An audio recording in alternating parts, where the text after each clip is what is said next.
Sasa enenda nami nitakuwa pamoja na kinywa chako na kukufundisha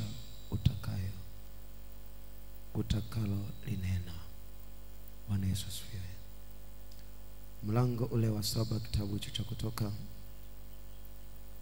mlango wa 7 na mstari ule wa kwanza, anasema Bwana anamwambia Musa, Bwana akamwambia Musa, angalia nimekufanya wewe kuwa kama Mungu kwa Farao, na kwa huyo ndugu yako Haruni atakuwa nabii wako. Bwana Yesu asifiwe. Mungu alitufanya sisi kuwa Mungu, kuwa Mungu kwa adui.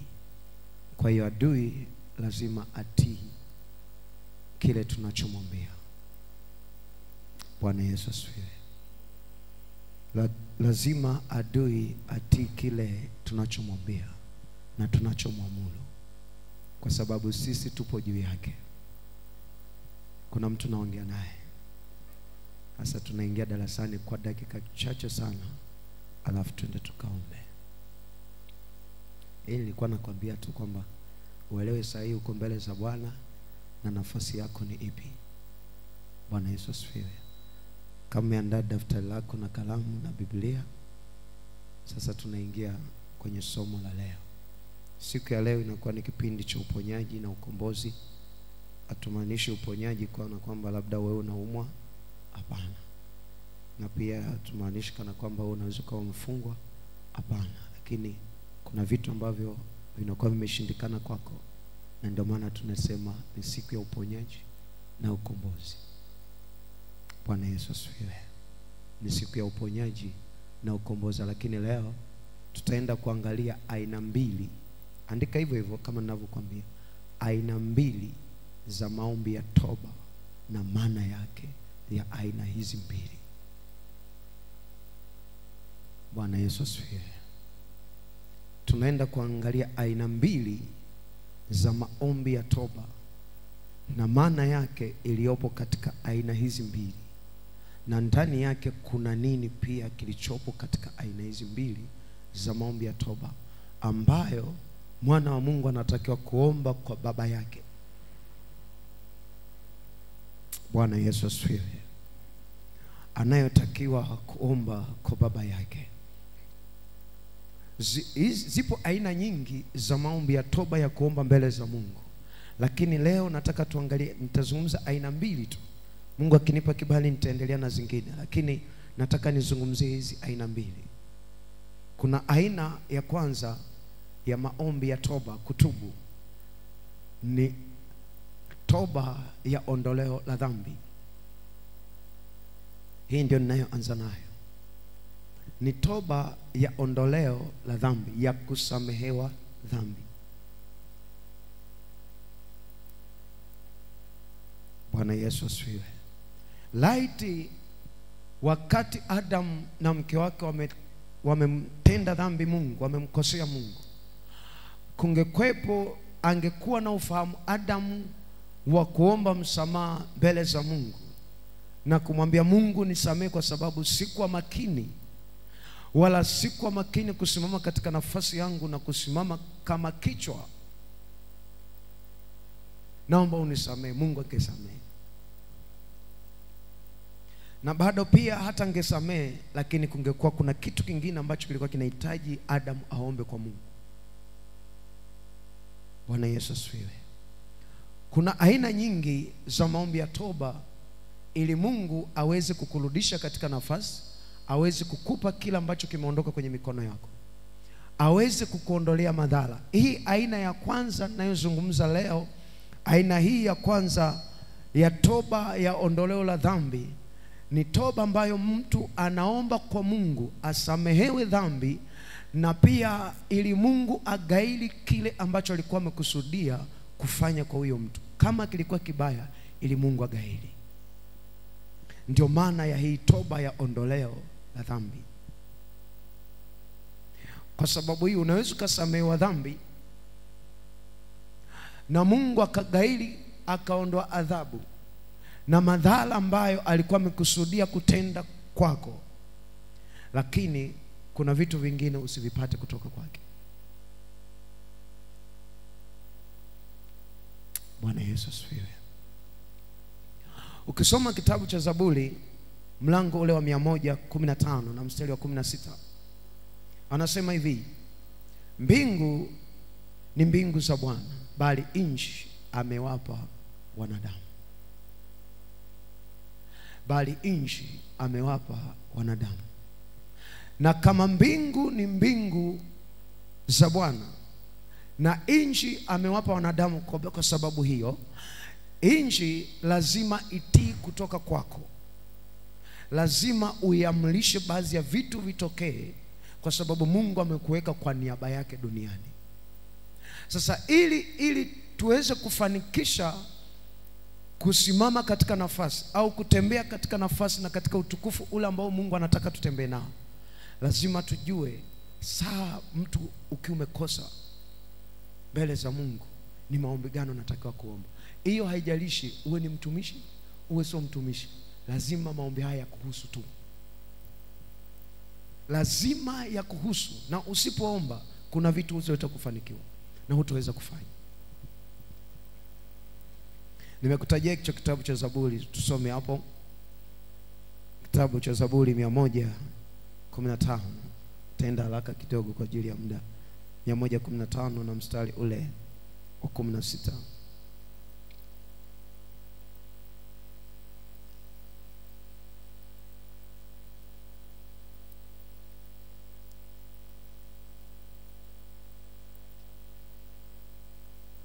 Biblia inasema mbingu ni mbingu za Bwana, bali nchi amewapa wanadamu. Kitabu kile cha Luka, nianzie pale. Kitabu cha Luka mlango wa 4 na mstari ule wa 5 mpaka ule wa 7. Luka 4 mstari wa 5 na wa 7. Kama ifika tunaweza tukasoma wote kwa pamoja. Hatuna Biblia?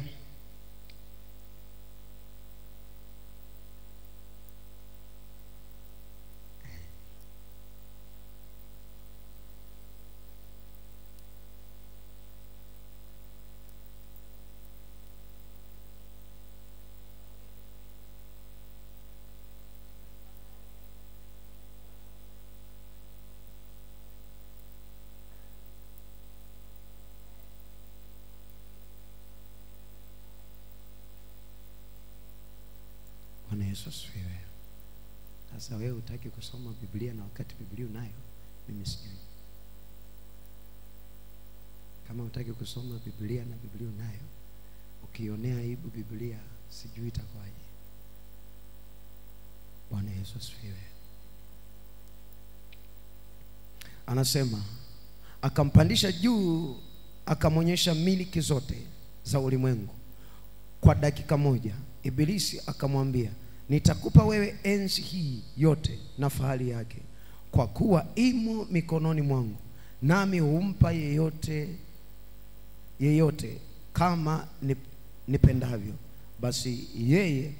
Basi wewe ukisujudu mbele yangu, anasema basi wewe ukisujudu mbele yangu, yote yatakuwa yako. Anayezungumza ni Ibilisi, anamwambia Yesu kile alichokitumia kwa Adam na mke wake ndicho anachokitumia kwa Bwana wetu Yesu Kristo, kumshawishi ili ahasi. Angalia jibu alilotoa Yesu pale chini. Ukisoma hapo utaona jibu alilotoa Yesu kwa Ibilisi, alichomjibu. Na kwa nini alimjibu? Hakugombana naye, kwa sababu Yesu ndiye aliyeumba vitu vyote. Ukisoma kitabu cha Yohana mlango wa 1 kuanzia mstari wa 1, utaona kitu kinachozungumzwa pale. Vitu vyote vilifanyika kwa yeye, pasipo yeye hakuna chochote kilichofanyika. Na kama hakuna chochote kilichofanyika, Kwa hiyo vyote viko chini yake, lakini kwa sababu vilikuwa chini ya ufalme mwingine, na ndio maana akasema enzi hii yote nitakupa kwa sababu iko mikononi mwangu. Na kama iko mikononi mwake, akisujudiwa, yeye anayemsujudia ndiye anayepewa. Yeye anayesujudiwa ndiye anayepewa. Na ndio maana kila anayemwendea shetani atapewa, na kila anayemwendea Mungu atapewa. Kuna watumishi wa Mungu aliye hai, na kuna watumishi wa miungu.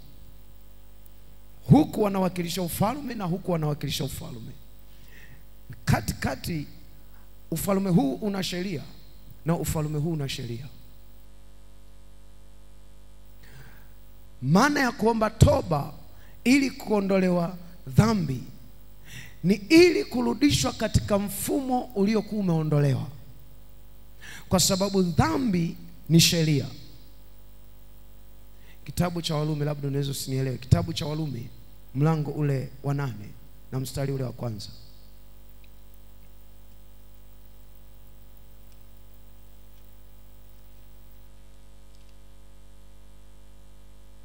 Warumi mlango ule wa 8 na mstari ule wa kwanza mpaka ule wa 3.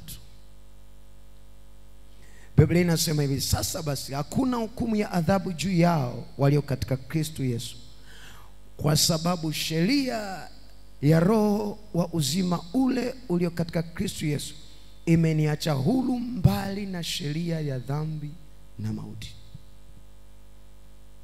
Mbali na sheria ya dhambi na mauti.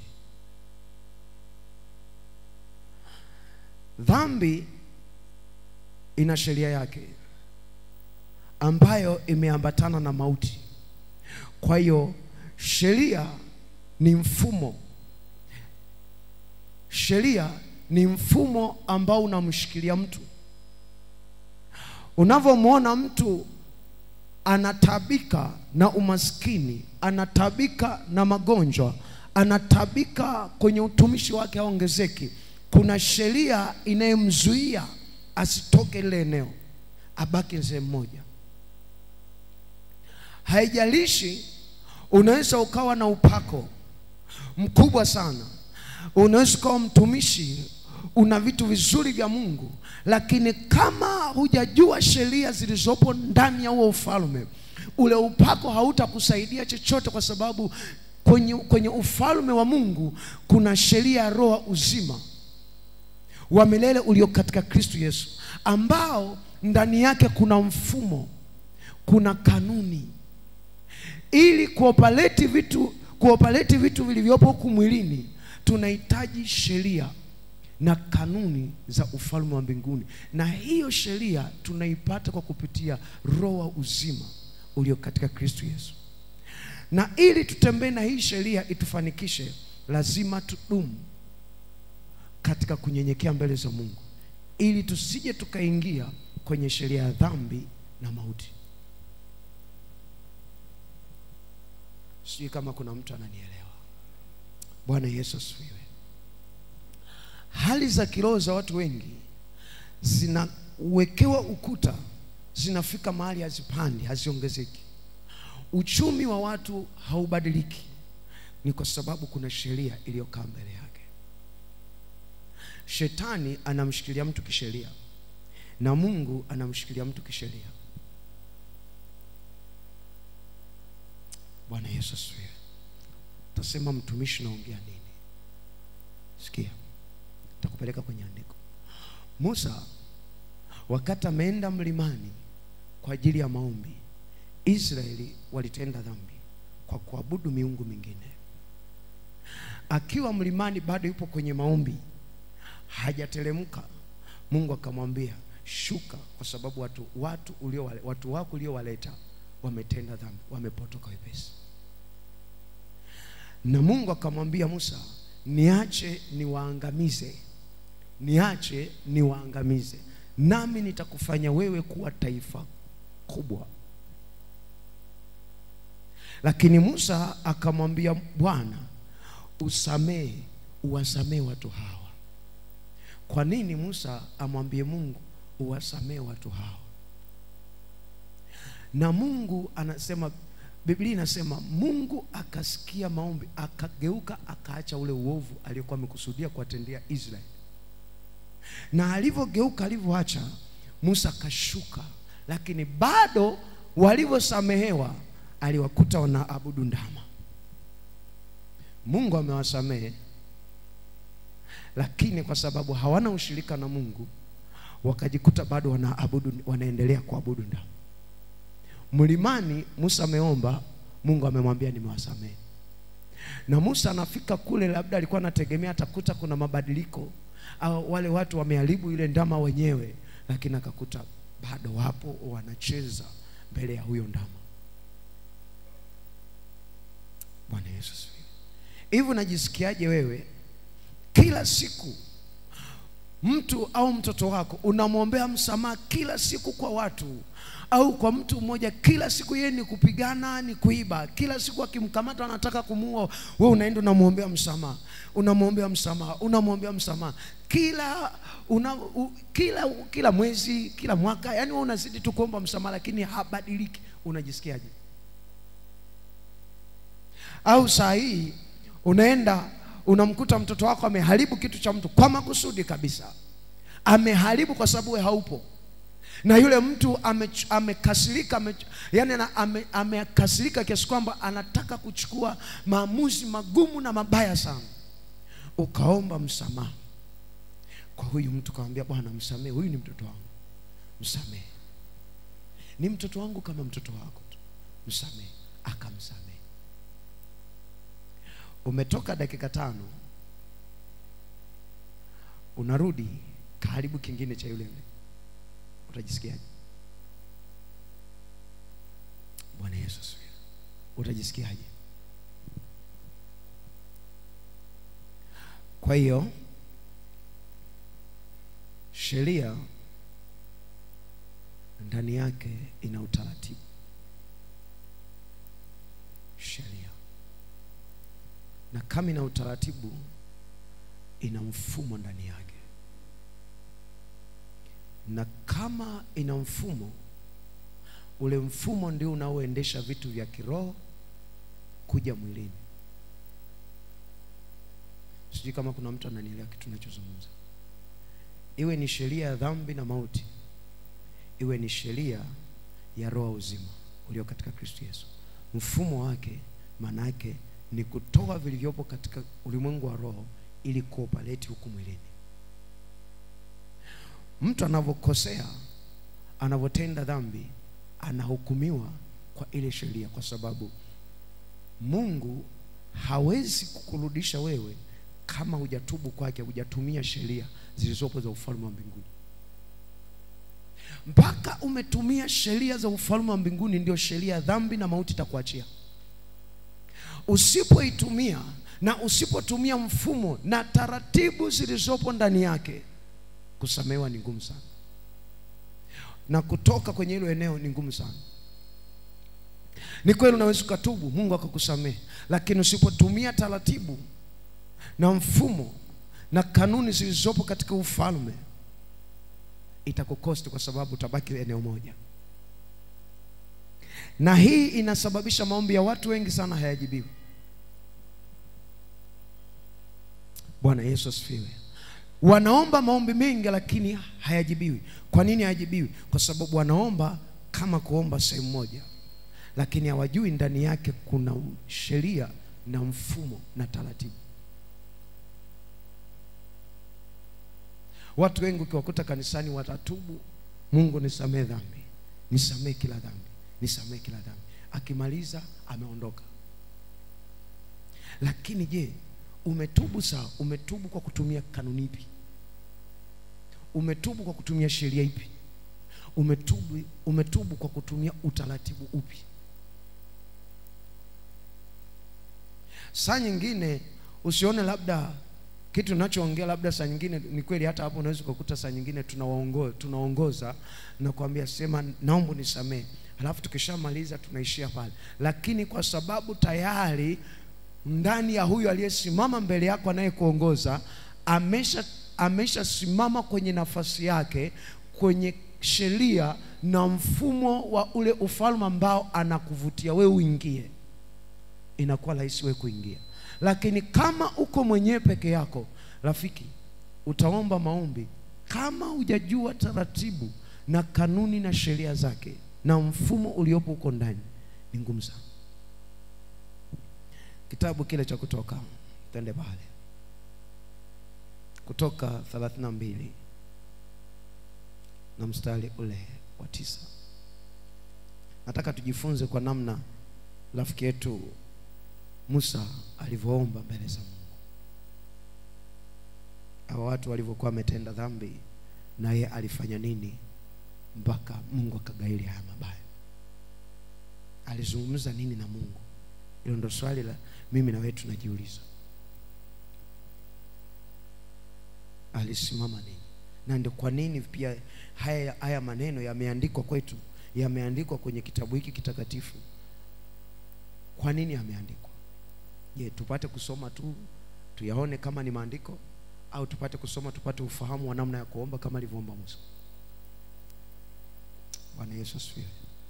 Kitabu cha Kutoka mlango ule wa 32 na mstari ule wa 9, anasema hivi: Tena Bwana akamwambia Musa, mimi nimewaona watu hawa, na tazama ni watu wenye shingo ngumu. Basi sasa niache ili hasira zangu ziwake juu yao, niwaangamize, nami nitakufanya wewe uwe taifa kuu. Mstari ule wa 11, Musa akamsihi sana Bwana Mungu wake na kusema, Bwana, kwa nini hasira zako kuwaka juu ya watu wako uliowaleta kutoka nchi ya Misri kwa uwezo mkuu na kwa mkono wenye nguvu? Mstari wa 12, kwa nini wa Misri kunena wakisema, amewatoa kwa kuwatenda uovu, ili apate kuwaua milimani na kuwaondoa watoke juu ya uso wa nchi. Geuka katika hasira yako kali, ugaili uovu huu ulionao juu ya watu wako. Alafu taona huku kuna vitu tena anaendelea kuongea na kuongea. Bwana Yesu asifiwe. Ukiendelea kusoma huku mbele utaona kuna vitu anaendelea kuongea. Lakini hapa chini kabisa Musa akamwambia Mungu, kama hutaki kuwasamehe, basi lifute jina langu kwenye kitabu. Kama hutawasamehe, lifute jina langu kwenye kitabu. Mahali ulipokuwa umeliandika, futa jina langu.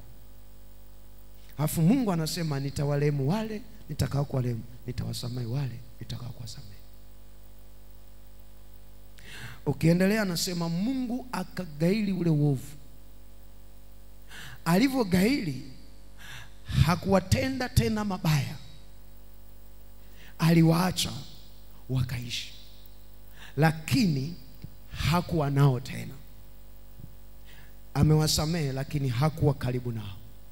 Alikuwa karibu na Musa peke yake, ila hao wengine hakuwa nao. Hii ni toba aliomba Musa ili Mungu asamehe uovu, aondoe uovu, agaili na mabaya. Hili ndio toba ya kwanza niliyokuwa nataka tuiangalie. Na Yesu wakati amekuja duniani anaanza kuhubiri na kuponya. Ukisoma kwenye Biblia kuna mahali anasema alivyoiona imani yao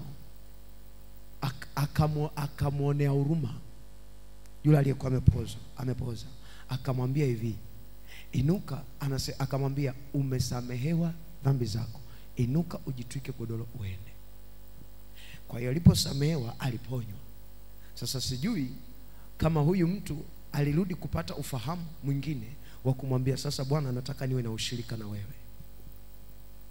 Mimi sijui. Na kwenye kitabu hiki tutaenda kuona tena hapa mahali nimesema mimi sizungumzi sana leo. Tunaenda kuangalia toba ya pili hapa. Hii ni toba ya kwanza, nimekupa huu mstari. Ni toba ya kwanza. Nikipata neema nitakuja kuzungumza mengine. Mlango huu mstari ule wa 30. Mlango huu kitabu cha Kutoka mstari ule wa 30. Biblia inasema hivi: hata asubuhi yake Musa akaamka. Anasema hata asubuhi yake Musa akawaambia watu, mmetenda dhambi kuu, na sasa nitakwenda juu kwa Bwana, labda nitafanya upatanisho kwa ajili ya dhambi yenu. Hii ni toba ya pili anaenda kufanya kwa ajili ya Israeli. Toba ya kwanza ameomba wasamehewe dhambi na Mungu agaili mabaya juu ya wana wa Israeli. Toba ya pili anaenda kuomba ili kufanya upatanisho kati ya wao na Mungu wao, ili kuwapatanisha tena. Sasa hapa unavyosoma hiki kitu, hii anavyosema kwamba akaenda kufanya toba ya upatanisho, ndani yake kulikuwa kuna mtu nabii ambaye ni Haruni, ambaye sasa yeye aliwaacha watu wakatenda dhambi. Mungu akitupa neema tutapata nafasi nitakuja kuambia hiki kitu. Musa aliomba toba yani toba ya Haruni na ya wana wa Israeli tofauti. Aliomba mara mbili tofauti. Haruni aliombewa peke yake na wana wa Israeli waliombewa peke yao. Kwa nini aliomba? Kila mmoja alikuwa amebeba cha kwake. Haruni alikuwa ni mtumishi. Maana yake Haruni alikuwa na nafasi ya kuwazuia hao watu wasitende dhambi. Tunapozungumzia toba ya kwanza ya Mungu kusamehe na kugaili uovu, mtu anaweza katenda dhambi akaona ile mara ya kwanza, siku ya kwanza yupo kawaida, siku ya pili yupo kawaida, anaenda kazini anafanya biashara yake inaenda kawaida, akaja yuko salama. Kumbe hasira ya Mungu iko na bado inamfuatilia. Saa ikifika Mungu anafanya, Mungu anaweza sikuletee magonjwa, ila kuna vitu ataviondoa kwako. Hujasoma Biblia anasema mwaomba vibaya. Anasema mnaomba vitu ili mkipata mkavitumie kwa anasa. Na Mungu akishajua hicho kitu hakupi. Hawezi kukupatia, utaomba hata uweje, hata iwe kwa aina gani, hawezi kukupa. Na la sivyo utakuwa mbali na uso wake. Bwana Yesu asifiwe. Tunavozungumzia kwa habari hii ya upatanisho, taenda kusomea neno moja tu pale afu tukaombe. Musa alienda mbele za Mungu akaomba toba ya upatanisho kati ya wana wa Israeli na Mungu wao. Na ukiendelea kusoma hapa, Musa anamwambia itajulikanaje, akiwa bado itajulikanaje kwamba nimepata neema mbele za uso wako. Haya, baada ya kuomba maombi ya upatanisho, ameomba maombi ya toba ya ondoleo la dhambi, Mungu asamehe dhambi na uovu agaili. Anavyoomba maombi haya kwa ajili ya upatanisho, Musa anamwambia Mungu, itajulikanaje kama nimepata neema mbele zako? Itajulikanaje isipokuwa umetutenga na kila watu waliopo juu ya uso wa nchi hii? Manake ukatutofautisha, ukatufanya sisi watofauti na wao. Bwana Yesu asifiwe. Sikia mpendwa, Mungu anaweza kukusamehe na akakuacha kama ulivyo. Anakusamehe na anagairi mabaya, anakuacha ukaendelea kuishi, lakini kuna vitu hutavipata kutoka kwake. Kama hutapata ufahamu wa kwenda mbele za Mungu na kuomba upatanisho ili kuwe na mahusiano kati ya wewe na Mungu, Musa anaenda kuomba toba kwa ajili ya upatanisho ili uso wa Mungu uende na yeye. Na ndio maana hapa ukiendelea kumbele, Musa anamwambia Mungu, anamwambia uso wako usipoenda na sisi, usitutoe mahali hapa. Sasa angalia jibu Mungu analomjibu Musa. Mimi sijui Mungu kwa nini alimjibu Musa kwa aina hii. Mungu anamwambia Musa hayo, akamwambia uso wangu utakwenda na wewe na nitakupa raha. Swali langu wanajiuliza, alienda kuomba kwa ajili ya Israeli wote, lakini jibu analopewa uso wangu utakwenda na wewe, si utakwenda na nyinyi, utakwenda na wewe. Kwa hiyo hao wengine maana yake wategemee mwavuli wa Musa. Mungu haendi nao kama wao, ila naenda na Musa kwa sababu ni kiongozi, ila wao wategemee mwavuli wa Musa. Maana yake wakimwacha Musa watakuwa mbali na ulinzi. Kwa hiyo Israeli kutoka katika mlima wa Sinai mpaka wakafika karibu kabisa na mto Yordani, walienda kwa uongozi wa Musa, lakini uso wa Mungu ulikuwa kwa Musa, sio kwa Israeli wote.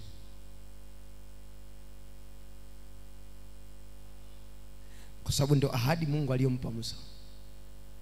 Na Mungu akamwambia Musa, hayo yote uliomba nayo nitayafanya.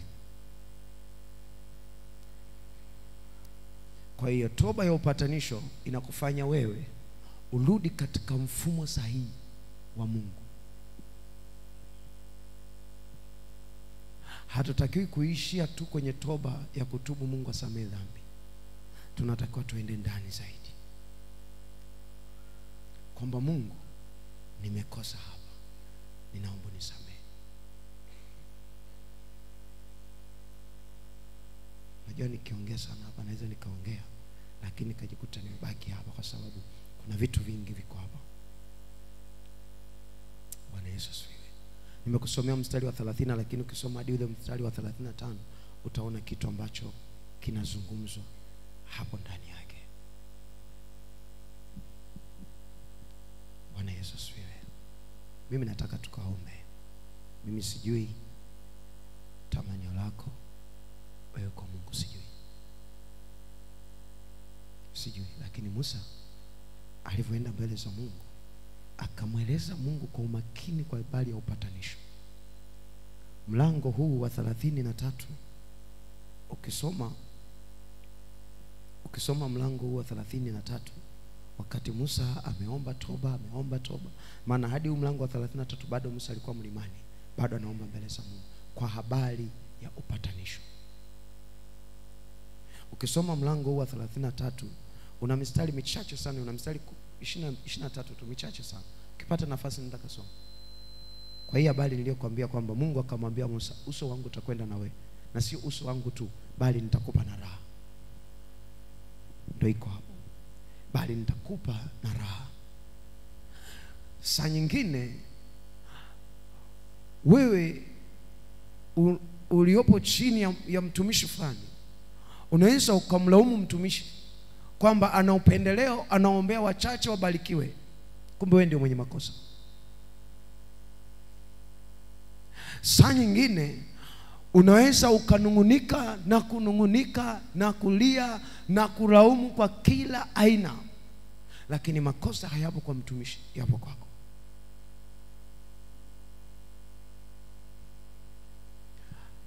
Musa aliomba toba ya upatanisho kwa ajili ya Israeli, lakini hasira ya Mungu ilikuwa bado ipo kwa Haruni. Mpaka Musa alivyoenda tena kumwombea toba Haruni peke yake.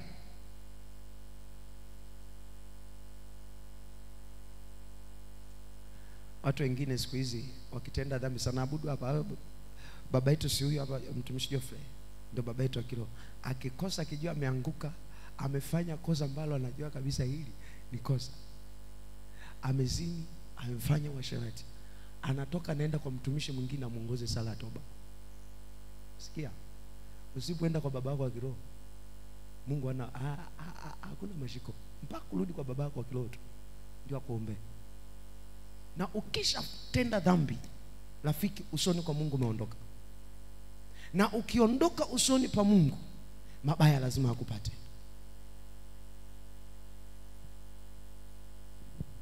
Halo, kuna mtu naongea naye?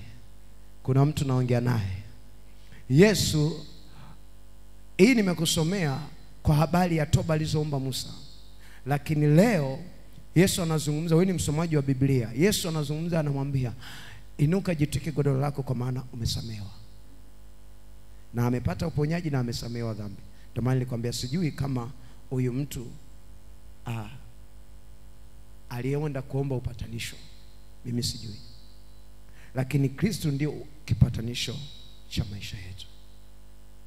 Kitabu cha Wakolosai, niende nikasome pale, afu twende tukaombe. Hapo ndipo nitakapoishia.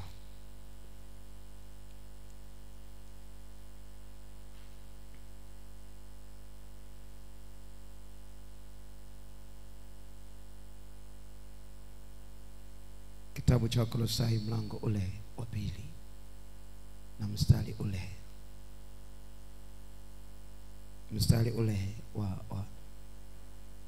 wa 12 na kuendelea. Anasema mkazikwa pamoja naye katika ubatizo, na katika huo mkafufuliwa pamoja naye kwa kuziamini nguvu za Mungu aliyemfufua katika wafu.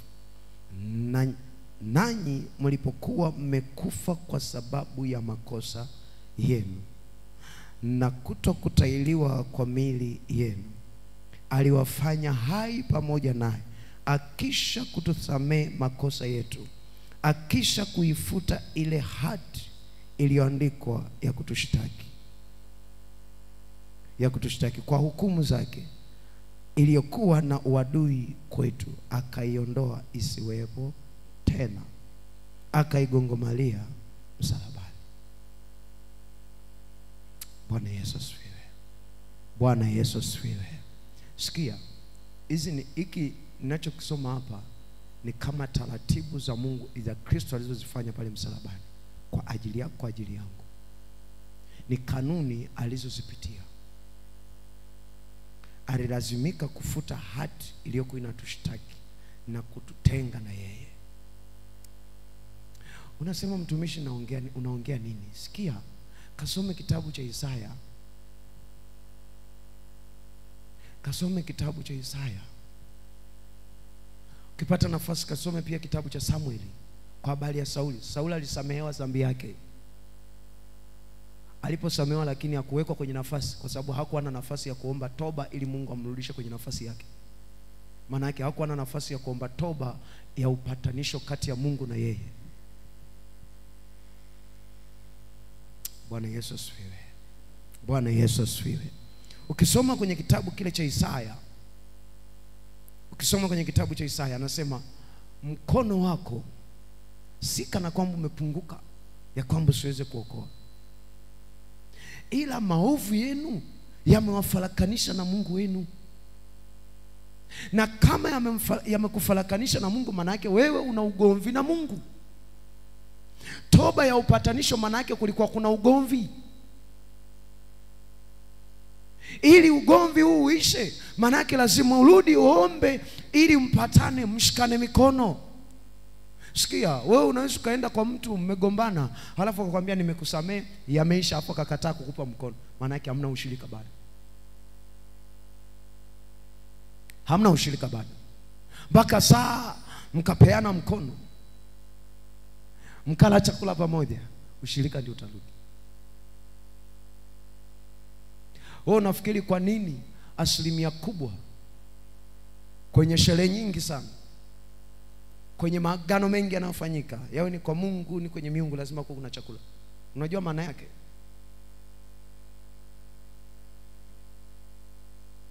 Bwana Yesu asifiwe. Kama Israeli walimkataa Mungu kisheria, na Mungu anataka turudi kwake kisheria.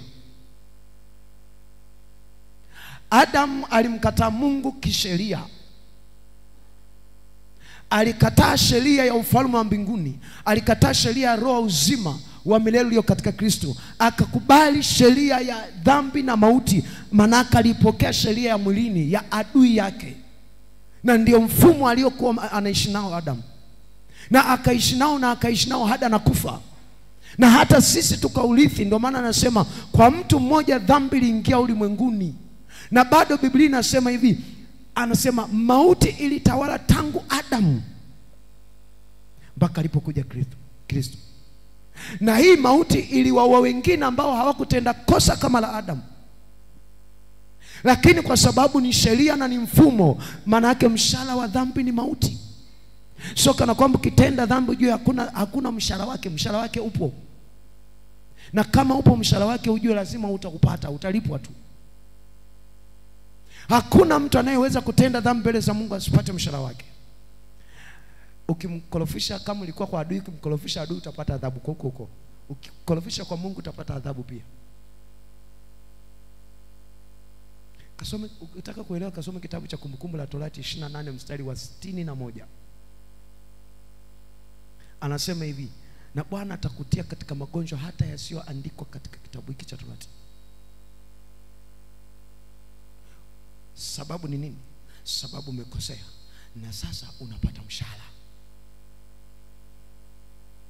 Bwana Yesu asifiwe. Sasa si yote unayoyaona yanakupata ukajua ni adui anakuonea. Hapana, mengine ni wewe umeyatafuta mwenyewe, na yapo kisheria kwenye maisha yako, na yapo kikanuni, yapo kimfumo.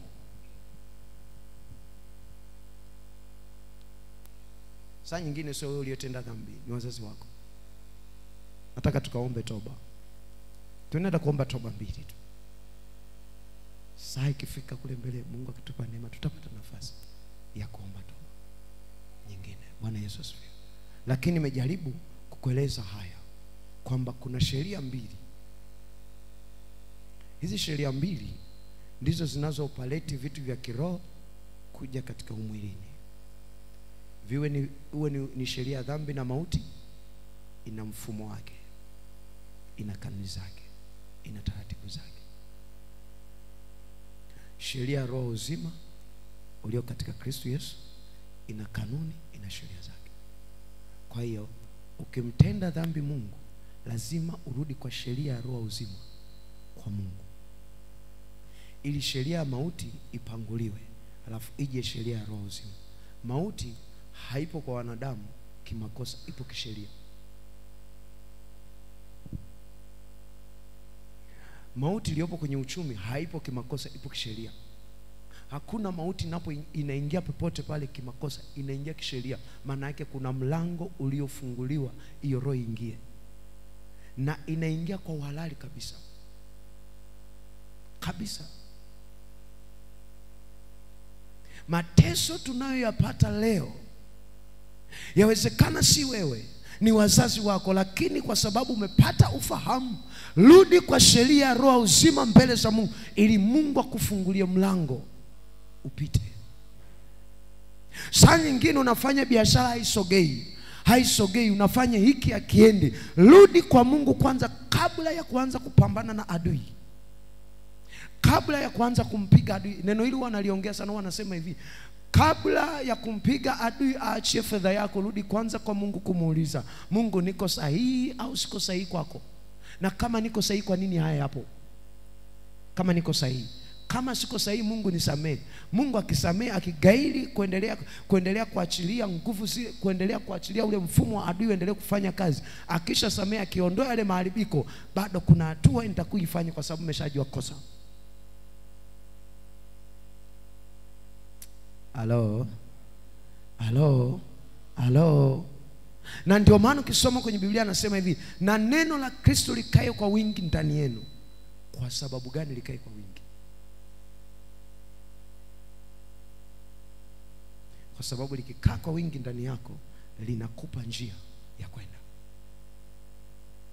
linakupa kanuni. Biblia inasema neno la Kristo ni taa ya miguu yangu na mwanga wa njia zangu. Sasa unavyoona tunavyozungumzia, hiki kitabu kina sheria zote za maisha ya mwanadamu hapa duniani. Ukiamua kuzifuata utaishi vizuri, ukiamua kuzikataa ndivyo utakavyoishi. Halo. Kuna mtu amenielewa ninachozungumza? Sasa ili tufunguliwe kwenye vifungu na zuio lolote liondoke mbele yetu, Leo tunaenda kuomba toba aina mbili. Tunaomba toba ya ondoleo la dhambi, tunaenda kuomba toba ya upatanisho na Mungu ili Mungu arudi tena kwetu.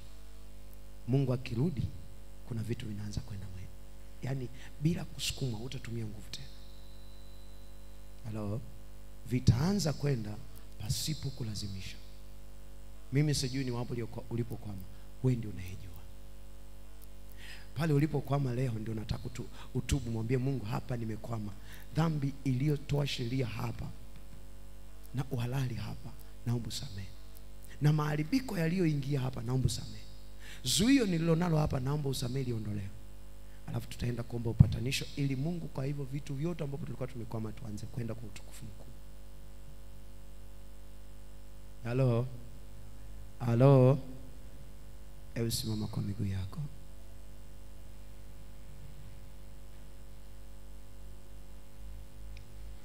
Kama Mungu aligaili kuangamiza Israeli, basi Mungu leo, kama hasira yake ilikuwa bado imewaka kwenye uchumi wako, mahali popote, kwenye utumishi mahali popote, Mungu leo ataenda kusamehe na kuondoa na kukupa mguu mwingine, hatua nyingine uende.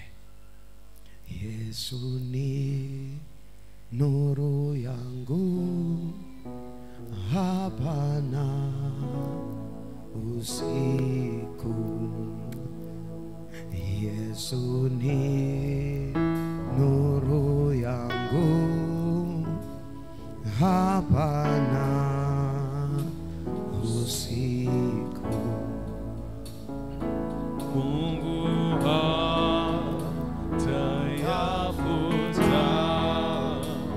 Ina mikono yako mbele za Bwana.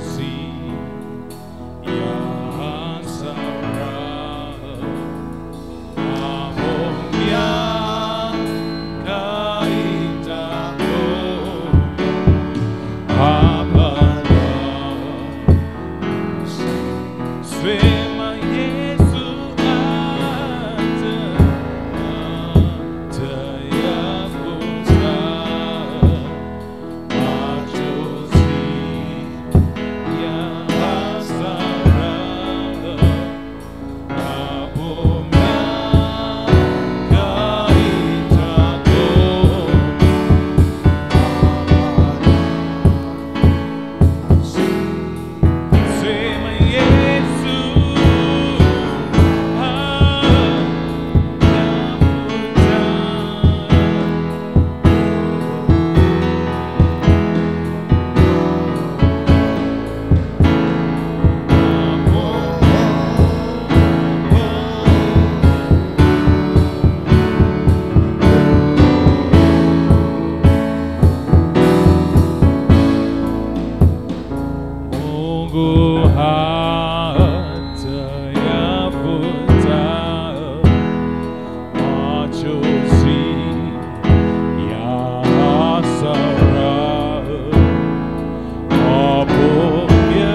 Bwana Yesu, ninakuja mbele zako. Bwana Yesu, Mungu Baba, ninakuja mbele zako siku hii ya leo. Ninaomba unisamehe, naomba unisamehe kila dhambi na kila makosa na kila uovu niliyokutenda kwa kujua na kwa kutokujua. Naomba unisamehe, ninatubu kwako, ninaomba msamaha. Nimekuja mbele zako, nimejua Bwana ya kwamba dhambi inaweza Bwana kunitenga na wewe. Nami ninaomba leo unisamehe Bwana Yesu, unisamehe kabisa mahali popote nilipokutenda dhambi kwa kujua na kwa kutokujua. Naomba unisamehe, naomba unisamehe, naomba unisamehe. Uniondolee kila dhambi yeyote ambayo imeambatana na mimi, sheria ya dhambi iliyoshikilia maisha yangu, sheria ya dhambi na mauti. Ninaomba toba, ninatubu kwako, ninaomba msamaha kwa sheria ya roho uzima ulio katika Kristo Yesu. Leo ninarudi kwako Bwana Yesu, Bwana Yesu, narudi mbele zako kwa sheria ya roho uzima ulio katika Kristo Yesu. Ninatubu kwako, ninaungama leo, ninatubu mbele zako. Naomba unisamehe, naomba unisamehe, naomba unisamehe. Hebu twende mbele za Bwana kila mmoja. Anguka mbele za Bwana, mwambie Mungu asamehe. Ikiwa kuna dhambi yoyote ambayo imedhibiti chochote cha kimungu, ambayo imeondoa utukufu wa Mungu, nenda mbele za Bwana. Inawezekana wewe huna dhambi, lakini wazazi wako walitenda dhambi. Tuna dakika chache za maombi haya, tuna dakika chache za maombi haya. Karabo sante korabasa rapakolia basikila manda rapakolia basikiriba kolia. Baba, ninaomba toba ya ondoleo la dhambi kwa ajili yangu na kwa ajili ya watoto wako walio katika madhabahu. Mungu wa pekee, ninaomba toba ya ondoleo la dhambi Bwana, na adhabu iliyopo juu yetu ikapate kuondolewa leo. Baba, ninatubu majira haya kwa ajili ya watenda kazi wa madhabahu haya, kwa ajili ya wachungaji. Bwana Yesu, ninaomba toba manao, hata kwa ajili ya nafsi yangu na kwa ajili ya roho yangu na kwa ajili ya mwili wangu.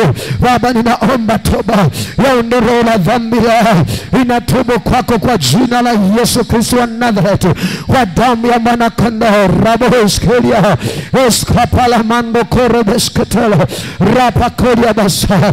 Ninaomba toba Mungu wa pekee, maana Bwana nimekutenda dhambi hata nikahukumiwa. Bwana Yesu, nikahukumiwa katika sheria ya dhambi na mauti. Ninaomba toba na rehema zako, ninaomba msamaha siku ya leo, ninaomba toba na rehema zako. Baba, ninatubu, ninaomba uniondolee kila dhambi sawa na neno lako katika kitabu Bwana Yesu cha Mathayo mlango 28. Mungu pekee korabasa rapakolia masia rapokosaka ramanda rapakolia basa rabasanda msikeregodos karabashandiliando askopeli makora basa rapakora mando. Baba, ninatubu kwako. Ule mlango 26 na mstari 28. Baba, ninatubu kwako, ninaomba toba leo ya ondoleo la dhambi, maana umesema ya kwamba hii ni damu yangu imwagikayo kwa ajili ya watu wengi na kuondolea la dhambi. Ni damu ya agano iliyomwagika pale msalabani, ni damu ya agano iliyomwagika msalabani kwa ajili ya wengi na kwa ajili ya ondoleo la dhambi. Baba, ninaomba Bwana Yesu, ile damu yako ikaniondolee dhambi. Mungu pekee, inda ramakola inda riboskalaba rapakolia mando. Baba, ninatubu kwako, ninaomboleza mbele zako, ninatubu kwako, ninaomba niondolee dhambi, ninaomba toba ondoleo la dhambi leo juu ya maisha yangu. Mungu, na adhabu ambayo ipo Bwana juu ya utumishi wangu Bwana rabasia ripoko sande koraba sandiliando askopa lima kolia askopa la makola askopa lima handa askopa radoskataya askopa lima handa rakapasoko toba. Baba, ninatubu leo, ninaungama mbele kitu cha rehema imekuja kwako Bwana Yesu. Sheria roho uzima ulio katika Kristo Yesu inatubu kwako leo kwa ajili ya madhabahu, kwa ajili ya nyumba hizi, kwa ajili ya kuta zake, kwa ajili ya marango. Mungu pekee inaungama kwako, inaomba msamaha, inatubu leo. Ikiwa kuna magonjwa Bwana ameingia, ramasente kopayaga rapakoska tele raposka diga ronta iskopeli makoria askapa ramanta. Inatubu mwanao hizo, inaomba toba Bwana Yesu, inatubu mbele zako, inaomba Yesu Kristo, inaomba unisamehe Yesu, inaomba unirehemu, inaomba unisamehe, inaomba unirehemu Yesu Kristo Nazareti. Inaomba toba la ondoleo la dhambi, inatubu Bwana Yesu, inatubu mwanao, inaomba uniondolee dhambi Bwana Yesu, inaomba uniondoe katika sheria dhambi na mauti Bwana Yesu. Wana nalikutenda dhambi ramasuku rakataya askopeli makoria askopa ramanda askopo rogotoria rakapa rogote askoma ragatoria askopeli mahanda rapakoria basa. Bwana Yesu, ikiwa umeniweka juu ya uso wa nchi Bwana rabasata, ikiwa umenipa wewe nchi Bwana nipate kutawala Mungu na mstawali, kwa sababu sheria ya dhambi na mauti Bwana Yesu imetawala maisha yangu, imekamata uchumi wangu. Baba, ninaomba leo kwa sheria roho uzima ulio katika Kristo Yesu Bwana, ninaomba toba, inatubu kwa ajili ya watu wako walio katika madhabahu, walio katika nyumba hii Baba, wanaotabisha kwa sheria ya dhambi na mauti. Inaomba toba kwa sheria ya roho uzima ulio katika Kristo Yesu, inatubu kwako, imerudi kwa kanuni ya sheria Bwana, kwa taratibu ya sheria ya roho uzima ulio katika Kristo Yesu, kwa damu ile ya agano la milele, kwa damu ile ya agano la milele, kwa jina lako Yesu, kwa jina lako mtakatifu Yesu, inatubu mwanao, inaomba msamaha, inakusihi leo rabo rabo rabo rabo sakapa rabo koria ramasia rabo koria basa. Mungu pekee inatubu Bwana, inaomba msamaha, maana hata Bwana Mungu pekee, hata wale Bwana watu walipoenda kuishi katika ule mji wa Samaria Bwana, waliochukuliwa katika uhamisho, ambao hawakujua sheria ya Mungu wa nchi, ambao ni wewe Roho Bwana, maana Wayahudi ndio walikuwa na kuabudu katika ile nchi Bwana ya Samaria, nao kwa sababu walikuwa ajui Bwana oramasia warakatosa kapaya rima korabasia. Baba, ninaomba toba, inaomba msamaha, inaomba rehema leo, inaomba msamaha, inaomba msamaha, inatubu kwa ajili ya watu wako, inaomba msamaha Bwana Yesu, inaomba msamaha kwa ajili ya ardhi hii. Maana umesema Bwana Yesu, ikiwa watu wangu walioitwa kwa jina langu watajinyenyekesha, warabashana warabakoria basa waramalikotoria warabakora basa. Baba, ninaomba msamaha, inaomba toba kwa ajili ya watu wako walio katika madhabahu, kwa ajili ya dada yule, kwa ajili ya kijana yule, kwa ajili ya watoto wao, kwa ajili ya watumishi wako, inaomba toba warabasaka paya, kwa ajili ya vijana. Baba, ninaomba toba. Baba, ninatubu ikiwa Bwana Yesu hasira yako imewaka juu yetu kwa sababu ya dhambi. Leo ninaomba toba Baba, gairi mabaya, gairi uovu ambao umekuja juu ya maisha yetu, inaomba msamaha Yesu. Ninatubu, usituangamize watoto wako Yesu, ninaomba msamaha, inaomba damu yako. Bwana, tumeabudu miungu mingine, tumeabudu miungu mingine, tumekuacha wewe, tumekuacha wewe Yesu, tumekuacha wewe Baba, tumekuacha wewe, tumefanya uasherati, tumezini Bwana, tumeabudu miungu mingine.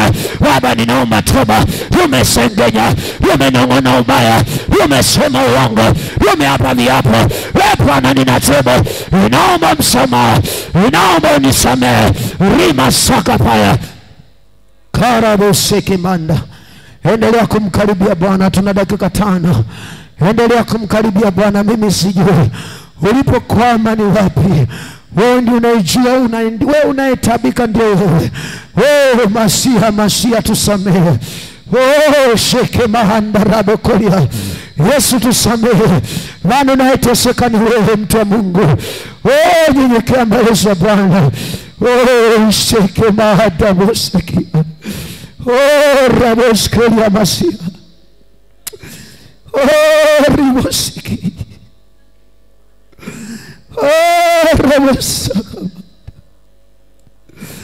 Baba, ninakusihi, ninaomba unisamehe. Baba, nisamehe, ninaomba usamehe. Samehe uovu. Baba, unirehemu mimi Elisha. Samehe, maana kuna makusudi mabaya adui amekusudia kutenda. Sherebabosiki. Sherebabosiki.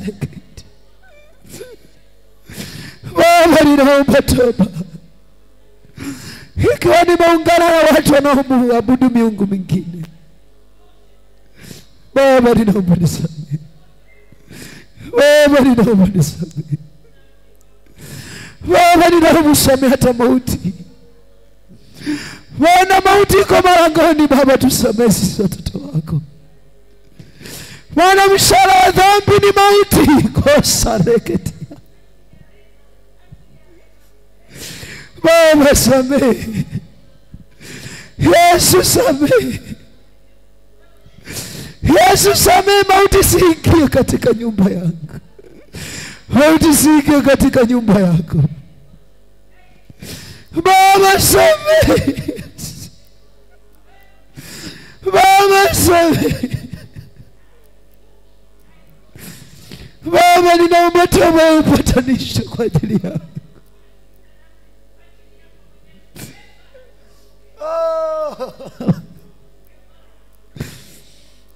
Yesu, samehe. Yesu, gairi mabaya. Baba, gairi mabaya na adhabu yako itolewe leo juu ya mtumishi wako.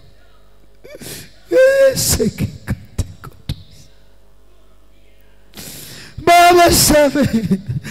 Baba, samehe. Baba, samehe. Ninakusihi.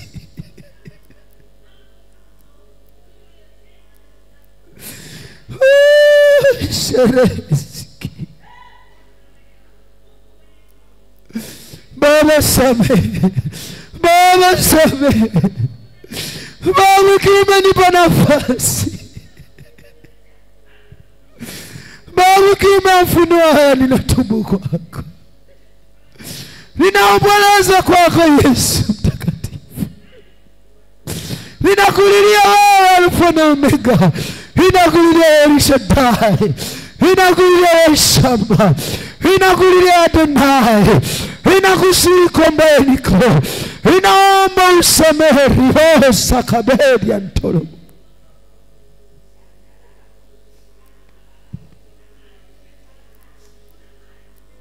Oh Jesus. Baba, tazama, tazama. Jina lako linatukana Baba. Jina lako linatukana, tusamehe Yesu.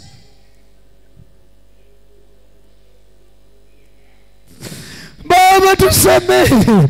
Yesu, ninatubu kwa ajili ya kanisa. Ninatubu kwa shirika Ntebo Kota Kayase Kepa. Askopili Katola Sketele. Reginda Ndamanto Bebeskotaya. Eria Sete Kopayakas.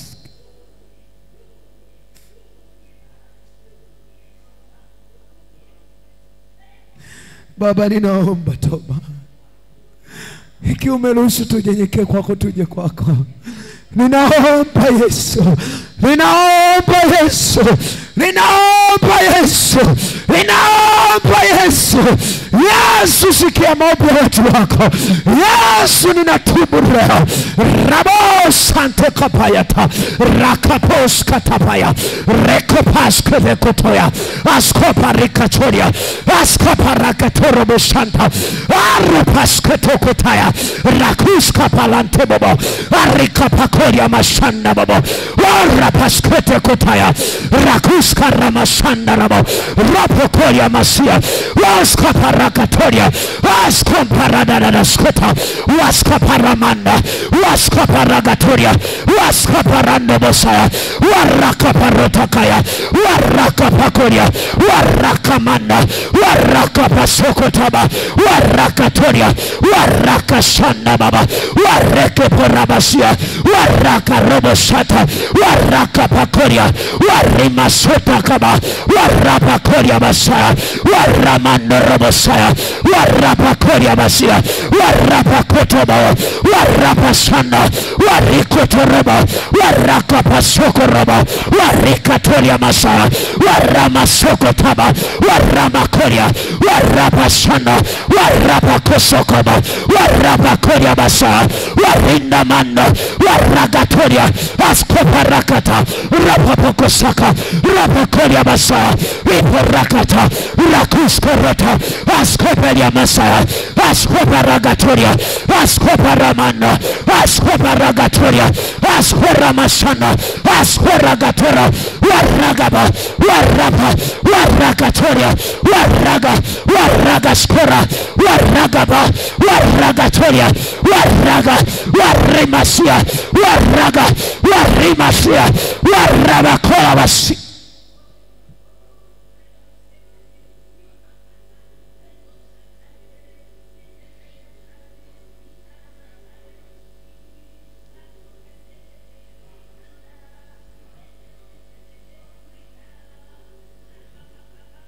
Oh, sharaga bababosi. Randa bababosa kaya. Oh, regeda. Oh, sheke bababos karababa. Reke bababos kere mama mama. Reke bababos kere kataya. Reke bababos sarababa. Reke bababos sentere bababa. Reke bababos saraka. Reke bababos yamasia. Reke bababos yamasaka. Oh, serege masia. Oh, siki. Oh, seremakota. Oh, riamashanta. Oh, rimasiki. Baba same. Same Mungu, nimerudi kwako. Nimerudi kwako. Kutii neno lako Bwana Yesu. Nimerudi kwa kukiri jina lako Bwana Yesu. Nimerudi kwa kulitia jina lako Yesu.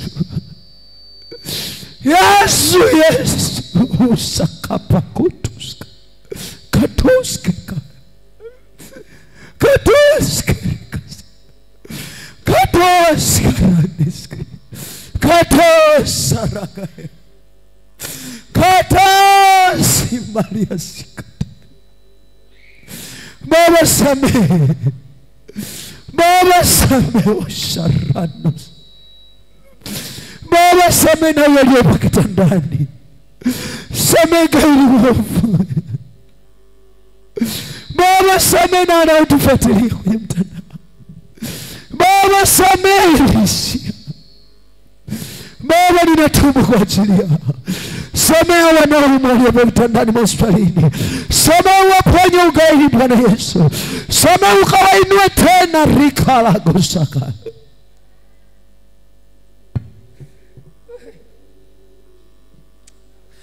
Baba samehe.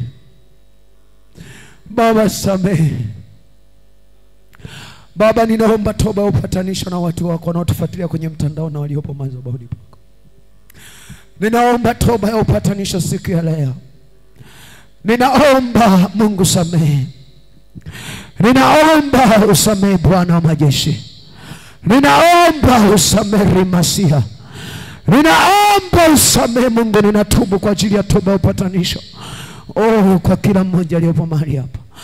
Oh, sikikili kateti kwa baba.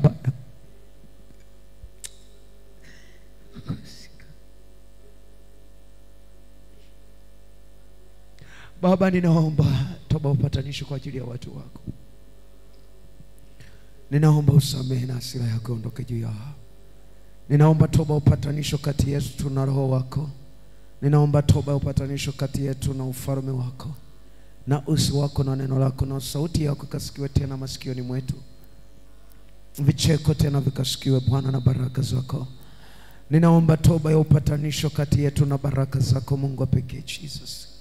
Marakatusa kataya marika guguzete korimasia mareke tarabashante ko paradas kotele haskopelian toko zagare mahantakayada rekoskelia mashanto korobos kalabakolia haskepehon takababa bobolia masia rakapakolia babolia masiki rakapakora babolia masaya rakapakora babolia masia rakapakora masiki. Thank you Lord. Simama kwa miguu yako.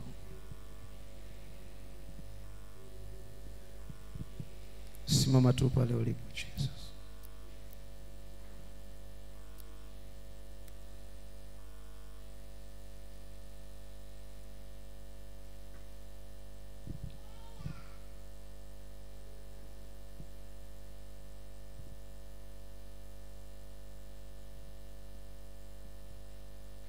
Na mikono yako, funika macho yako.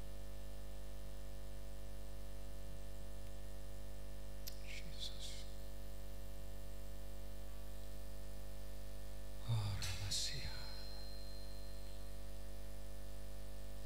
Funika macho yako kuendelea kumtafakari Bwana. Mimi sijui, lakini nasikia kuna mtu na vitu vingi vilikuwa kwenye mikono yake na vikaondoka. Alafu kuna utukufu mkubwa sana Mungu anasema na wewe. Alafu hivyo vitu havikufikii. Ni kwa sababu tu ulikuwa mbali na uso wa Mungu. Inua mikono yako, kuna kitu Mungu anataka kurudisha kwako. Rakabosataya mante kopasiki mante kopasakaba mante keboraskeleegede. Mimi sijui uhitaji wako, lakini Bwana wa majeshi wenye madhabahu haya leo ataenda kukujibu na kukutoa palipokuwa umekwama. Inua sauti yako, sema Bwana Yesu. Bwana Yesu. Bwana Yesu. Ninaomba maanisha katika haya ninayokuongoza. Mimi sijui kuna kitu Mungu anataka kukutendea kikubwa sana. Sema Bwana Yesu. Bwana Yesu. Bwana Yesu. Ninakuita majira haya. Ninakuita majira haya. Ninakuita majira haya. Bwana Yesu. Nakuita majira haya. Unijilie mwanao mahali hapa nilipo. Bwana Yesu. Ninataka unihamishe, unipeleke viwango vingine, ikiwa ni kwenye uchumi. Bwana Yesu, naomba unitoe hapa. Mateso yote, magonjwa yote, malalamiko yote yaliyopo kwenye moyo wangu, Bwana Yesu, rana zozote, vifungo vyovyote, sheria zozote za adui alizonishikilia nazo, saa hii kwa jina la Yesu ziniachie, zipasuke, zipasuke, zipasuke. Magonjwa toka, toka. Umaskini toka, toka, toka, toka. Achia, achia, achia. Wao filisi toka, toka. Magonjwa, magonjwa, pressure, pressure, kwa jina la Yesu toka. Kisukari toka, kansa toka, magonjwa ya mifupa toka, toka, toka. Achia, achia, achia. Jesus name. Sheke bahadaga. Sema kwa jina la Yesu, kwa jina la Yesu, kila udhaifu wa kiroho saa hii naamuru toka, toka, achia, toka, achia, Paka achia. Paka kwa jina la Yesu. Paka. Paka achia. Paka achia. Paka achia. Roho maskini nakupasua. Nakupasua. Nakupasua. Nakuvunja kila nira. Naipasua nira magonjwa, nira umaskini, nira ufilisi kwa jina la Yesu. Nira madeni kwa jina la Yesu. Nira kukataliwa naipasua. Naipasua. Naipasua. Hebu pasua. Pasua. Pasua. Pasua. Hebu pasua. Pasua kwa dakika 5. Omba kwa kumaanisha kwa jina la Yesu. Kwa sauti yako omba. Ni kila nira. Kila nira. Pasua. Pasua. Pasua. Pasua. Rabasika. Raba robo sana. Yapa kora basata. Hebu pasua. Pasua. Ingia kwenye maombi ya kukung'uta chochote ambacho kinakudhibiti. Pepote pale kila nira. Kwa jina la Yesu. Kwa damu ya mwana kondoo. Kwa jina la Yesu Kristo. Bwana wa majeshi. Majira haya kwa jina la Yesu. Kwa damu ya mwana kondoo. Kwa jina lako inaachilia nguvu zako. Kwa damu ya mwana kondoo. Kwa kila aliyopo mahali hapa na wanaotufuatilia kwenye mtandao, waliopo kwenye vitanda hospitalini, kwa jina la Yesu Kristo. Maraba kuskataya arima shande ribakola rabakolia basa. Inaruhusu nguvu zako ikatembea hospitalini saa. Naruhusu uwezo wako na malaika zako kwa jina la Yesu. Waliopo maofisini mwao kwa jina la Yesu. Kwa damu ya mwana kondoo. Kila nira saa inaamuru zipigwe radi la moto. Wachawi waganga wapigwe radi la moto. Mapepo wakuu wa anga wenye mamlaka kwa jina la Yesu. Kwa damu ya mwana kondoo wapigwe radi la moto. Wapigwe wachie. Achia afya zao kwa jina la Yesu. Maroho ya kansa, maroho ya presha, maroho ya TB kwa jina la Yesu. Maroho ya kansa ya ramasika rabakoria kwa jina la Yesu. Wanda rabakoria kwa huyo mama aliyepo hospitalini. Inaachilia nguvu za Mungu aliye hai. Ipige kila ugonjwa wa damu ya mwana kondoo na kila vifungo kwa jina la Yesu. Marebasika rabakoria basa kwa jina la Yesu. Na morosai wa roho zima ulio katika Kristo Yesu. Napiga kila mara ya magonjwa. Napiga kila mara ya usalifu. Napiga na vunja. Napiga kwa jina la Yesu. Ila sheria za ufalme wa giza kwa jina la Yesu. Kwa damu ya Yesu. Roho yoyote ya mauti kwa jina la Yesu. Kwa damu ya Yesu. Napiga achia. Napiga na ing'oa. Napiga achia uchumi. Achia uchumi wa kijana kwa jina la Yesu. Achia kazi yake. Achia maono yake. Achia maono yake. Napiga na wapenda kwa jina la Yesu. Achia afya. Achia utumishi kwa jina la Yesu. Warabako. Warabasaya. Warabakoria. Warugaskataya. Hebu kung'uta. Bado tuna dakika chache. Kung'uta chochote. Kung'uta chochote. Kung'uta chochote. Kung'uta chochote. Kung'uta chochote. Kung'uta chochote.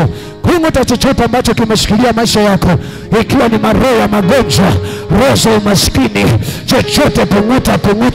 Roho za kukataliwa, pasua zikuachia. Roho zote ambazo zinashikilia, pasua raka pasoko. Roho za maonevu, pasua. Roho zote za kuonewa, pasua kwa jina la Yesu. Pasua ramasia reke boyato askopa lima koria askopa ramayato rapa koria basa. Pasua kila vifungo vikuachia kwa jina la Yesu. Nguvu za Bwana wala usiogope. Nguvu za Bwana ziko mahali hapa kwa jina la Yesu Kristo. Ipo kisheria majira haya. Imesimama kisheria majira haya kwa sheria roho zima. Pasua. Yes! Napiga na pasua. Endelea kupasua. Kilichoshikilia uchumi wako, kilichoshikilia maisha yako, endelea kupasua. Wewe ni mtu muhimu sana mahali hapa kwa jina la Yesu Kristo na kwa damu ya Yesu. Napiga na pasua kila ina vifungo katika ulimwengu wa roho vilivyoshikilia maisha yetu, vilivyoshikilia hatua zetu, kwa damu ya Yesu Kristo na kwa damu ya Yesu na kwa nguvu za Kristo Yesu. Napiga na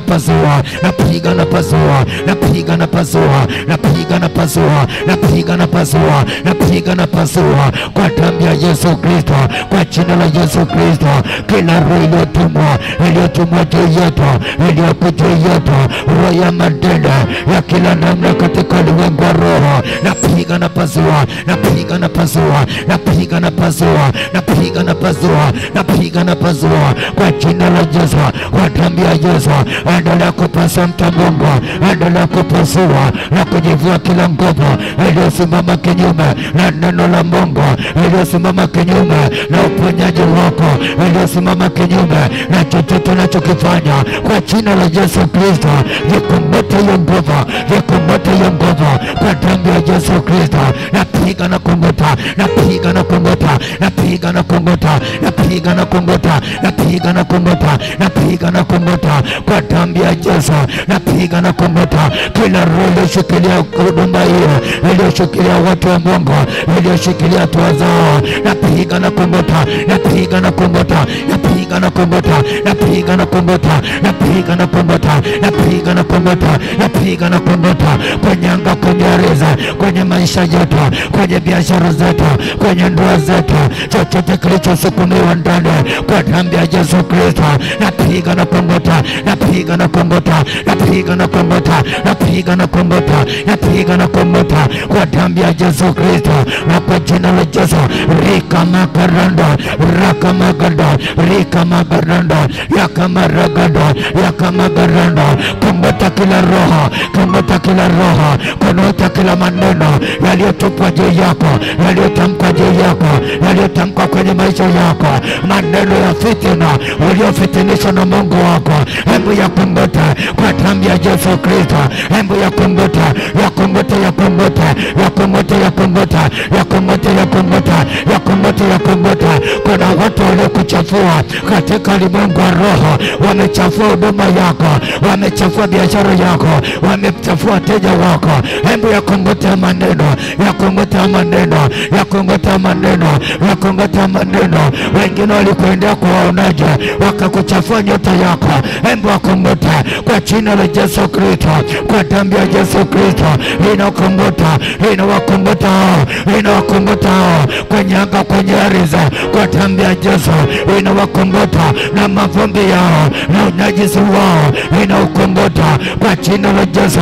Wakunguta, wakunguta, wakunguta, wakunguta, wakunguta, wakunguta, wakunguta, wakunguta, wakunguta, wakunguta. Walichafua biashara yako, wakaweka vikwazo na vizuizi kwa damu ya Yesu. Naipeleka damu ya Yesu kwa jina la Yesu. Naipeleka damu ya Yesu, naipeleka damu ya Yesu, naipeleka damu ya Yesu kwa jina la Yesu Kristo. Ikaondoa maneno yaliyotamkwa kwenye biashara yako, yaliyotamkwa kwenye afya yako, yaliyotamkwa kwenye nyumba yako, yaliyotamkwa kwenye ndoa yako, yaliyotamkwa kwa watoto wako. Naipeleka damu ya Yesu. Hiyo damu ya Yesu ikanene mema juu yako, ikanene mema juu ya kazi ya mikono yako, ikanene mema juu ya afya yako, ikanene mema. Rika makarando, yaka maragado, yaka maragado, ika magarando. Wakunguta wasukumie mbali, wasukumie mbali, wasukumie mbali, wasukumie mbali, wasukumie mbali kwa jina la Yesu. Wasukumie mbali hizo takataka, sukuma mbali, sukuma mbali kwa damu ya Yesu. Wasukume mbali rakada, rika magadada, na wasukumie mbali watesi wangu waliotabisha maisha yangu. Ninawakunguta na kuwasukumia mbali watesi wa huduma hiyo, ninawakunguta na kuwasukumia mbali kwa damu ya Yesu. Omba mcha Mungu, sijaona mtu akiomba bado, sijaomba mtu akiomba bado. Kwa jina la Yesu, kwa damu ya Yesu, wasukumie mbali hao majenta, hao majenta waliojifanya ni masafika. Wasukumie mbali, ni watabishaji hawa, wamekunenea maneno mabaya kwa rafiki zako, wamekunenea maneno mabaya kwenye destiny ya maisha yako, wamekunenea maneno mabaya jinsi walivyokunenea maneno mabaya. Hebu wasukume hao, hebu wasukume hao, hebu wasukume hao kwenye anga, kwenye ardhi. Hebu wasukume hao kwenye nyumba yako, hebu wasukume hao kwenye biashara yako, hebu wasukume hao kwa damu ya Yesu Kristo. Watu wenye maneno ya fitina wasukumie mbali.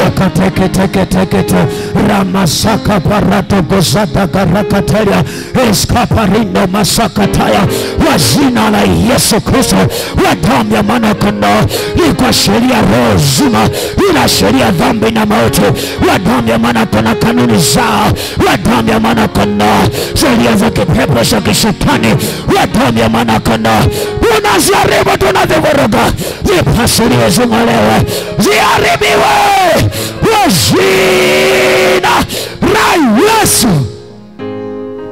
Sema kwa jina la Yesu, kila kifungu chochote na kila mfumo waliokuwa wanautumia ili kunidhibiti, saa hii kwa jina la Yesu naamuru sasa uharibiwe mahali popote, uharibiwe mahali popote.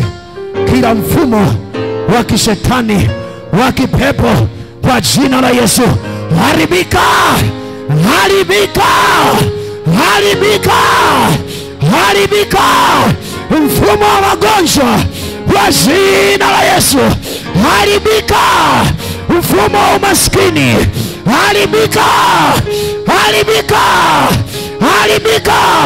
Mfumo wa madeni haribika, haribika, haribika kwa jina la Yesu, kwa jina la Yesu haribika. Kila mfumo unaotabisha maisha yangu kwa jina la Yesu, kwa jina la Yesu haribika. Mfumo wa magonjwa saa hii ninaamuru sasa uharibike kwa jina la Yesu, kwa jina la Yesu, kwa jina la Yesu, kwa jina la Yesu, kwa jina la Yesu, kwa jina la Yesu. Mfumo wote wa umaskini, wa kufilizi, wa kufilizi maisha yangu saa hii kwa jina la Yesu, huo mfumo unaonifilizi kwenye uchumi wangu, kwenye utajiri wangu, kwenye mafanikio, kwenye umiliki wangu, saa hii kwa jina la Yesu haribika, haribika, haribika kwa jina la Yesu, kwa jina la Yesu. Kila maroho ya kipepo, ya mashetani, ya nguvu za giza, majeshi yote kwa jina la Yesu pasuka, haribika, vunjika.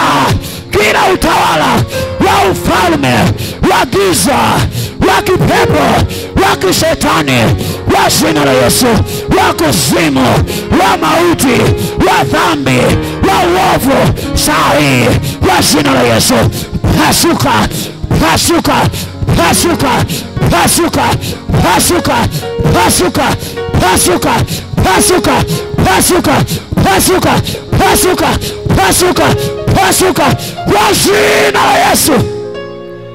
Jesus. Inua mikono yako. Ando robo sakaya. Naomba kama kuna mtu unaumwa mahali popote, au kuna ndugu yako anaumwa na unajua ni mahali gani anaumwa, shika pale unapoumwa. Shika kama kuna mtu unajua kuna mahali anaumwa, wewe shika. Yeyote unamjua humjui, lakini shika. Na wewe ambaye umeinua tu mikono yako, huna maumivu yote, huna mtu yote anayeumwa, weka mkono wako kichwani. Mkono wa kulia inua, afu mkono wako kushoto weka kichwani. Jesus. Kuna mtu anateseka na uchungu kwa maisha anayoishi. Sikia, usiwe na uchungu. Ukiwa na uchungu umpe nafasi Mungu ya kukusaidia katika hayo unayoishi. Unahisi kama kila mtu anakukataa, na kama Mungu amekuacha. Mungu hajakuacha, bado yuko na wewe. Laiti angekuacha usingeishi mpaka leo.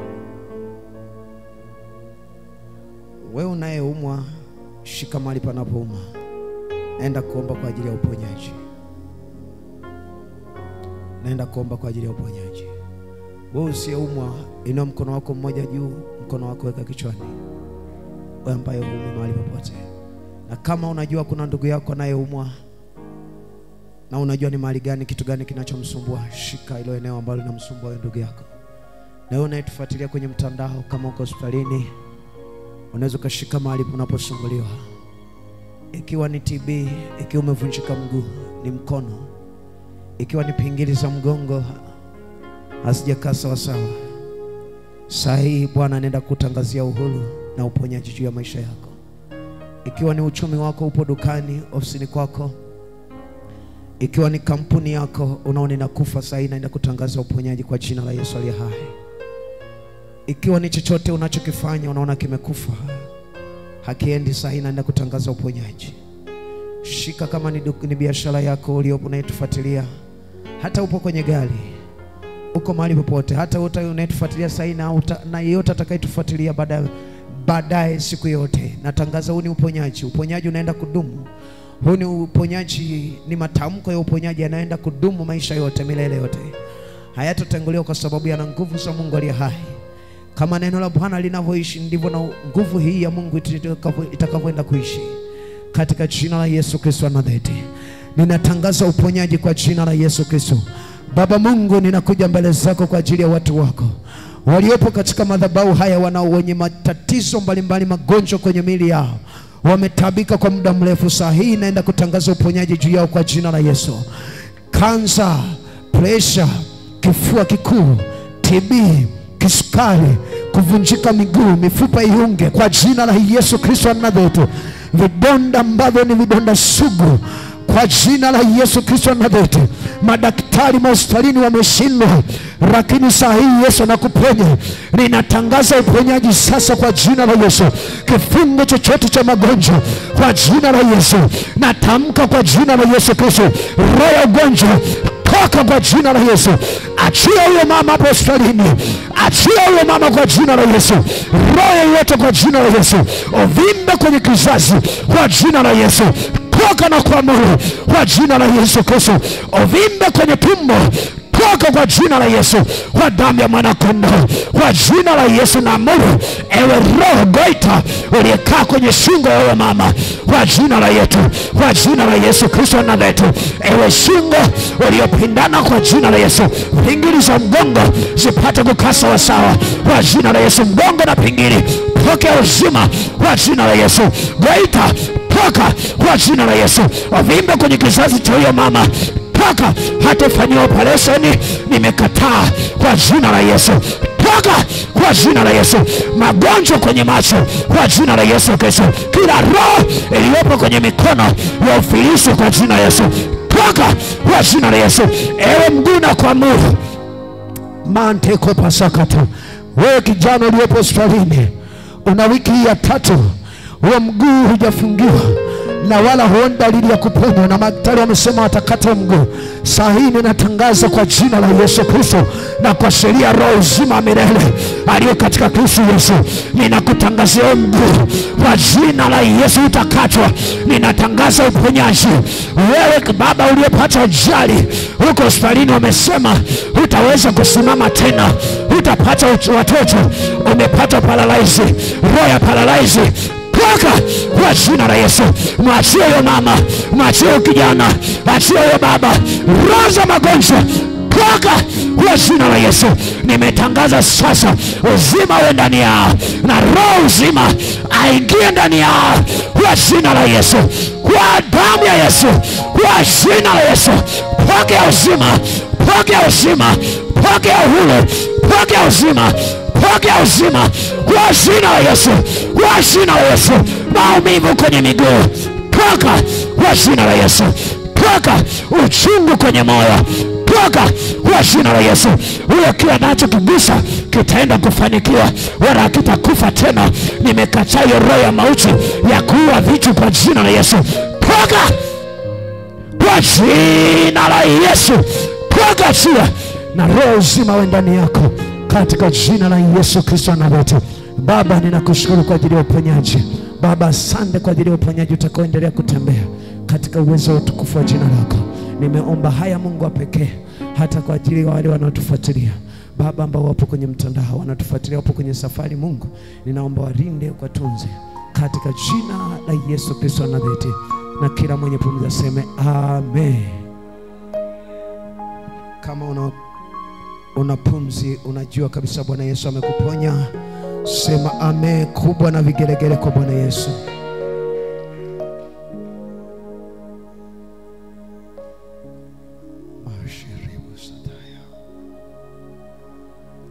Sikia na shuhudia hili neno tena. Asanteni rafiki zangu, asanteni. Naweza mkatoka hewani. Nashuhudia tena. Wewe najua sijui maisha unayoishi, lakini kuna mazingira unayoishi unaona kama Mungu amekuacha. Mungu hajakuacha. Fungua moyo wako ili Mungu ashughulike na hicho unachokihitaji. Kusoma katika kitabu cha Joshua